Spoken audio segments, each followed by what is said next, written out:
Question number 6, the Honourable David Cunliffe. Thank you, Mr Speaker. To the Minister of Finance, what was net core Crown debt as a percentage of GDP and in dollar terms in November 1999 and November 2008, and what is it currently? The Honourable Bill English. Mr Speaker, the percentages as at May this year were 24%, 6% and 21%.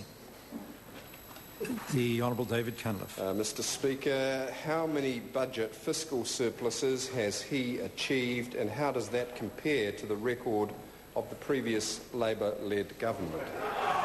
The Honourable Bill English. Well, Mr Speaker, the answer to that is no fiscal surpluses. And the reason is because when we became the government, we were presented with forecasts that showed, on the basis of the damaging policies of the previous Labor government, deficits for 10 years and ever-rising debt that would have reached the same levels of some of the distressed countries that are being buffeted by financial markets now. And we've done a good job of getting that under control. The Honourable David, point of order, the Honourable David Cunliffe. Mr Speaker, regretfully the Minister has not addressed the question, which was to seek a comparison between whether his government has achieved fiscal surpluses and the record of the previous Labor government, not whatever projections he might think he has about the future. Mr Speaker, there was no comparison to the unending run of surpluses achieved under the previous government. I think the member's now achieved the point he wanted to make, so further supplementary question, the Honourable David Cunliffe. Mr Speaker, I seek leave to table the time series of fiscal and economic indicators from the year 1999. Order, the source of the document. From the budget documents, they show the fiscal we don't surpluses of table the previous budget government document. and the deficits of the current. Does the member have a supplementary question? Mr Speaker, supplementary question.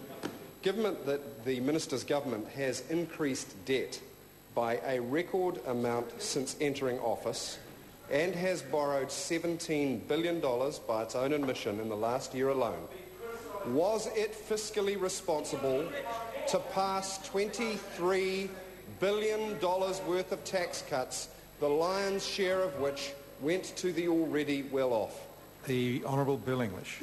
Well, Mr Speaker, yes. The government at the same time as dealing with the recession has focused on long-term structural reform in the economy.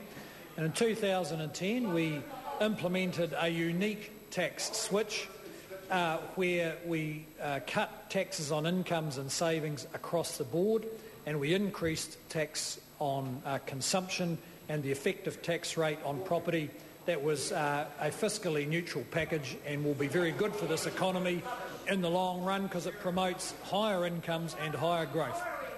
The Honourable David Cunliffe. Mr Speaker, in light of that answer, wouldn't it now be more fiscally responsible to partially unwind those large and partially unfunded tax cuts to the wealthy by reintroducing the former 39% tax rate at a higher threshold of, say, $150,000 a year? The Honourable Bill English. Well, Mr Speaker, the member's about 3 years late because actually in Budget 2009 we did unwind significant tax cuts for the upper end of the income range. In fact, we cancelled them. But if the member thinks that more spending funded by higher taxes and more borrowing is what the world is going to pay for in New Zealand, then he's wrong. The Honourable David Cunliffe. Mr Speaker, to the Minister, will he now support a capital gains tax to remove tax distortions that favour property speculation and make the debt problem worse, and offer all Kiwis a fair tax cut in these tough times? The Honourable Bill English. Mr Speaker, no. I see that proposal as part of a package of tax and spend which will leave New Zealand having to borrow an extra $18 billion in international markets at exactly the time when those international markets are deeply concerned about any government that's trying to borrow more money. Question number 7, the Honourable Tauhenare. My